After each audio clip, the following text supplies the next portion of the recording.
விஜயால அதான் ப்ரோ. விஜயால இது சீமானாலே முடியல. 15 வருஷமா இருக்கிற சீமானாலேயே முடியல.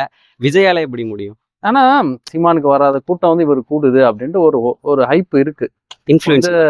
அதான் அது இல்லாம சிரஞ்சீவி இருக்காருல்ல ஆந்திரால. ஸோ அவருக்கு வந்து கிட்டத்தட்ட 18% வந்து வாங்கியிருக்காரு.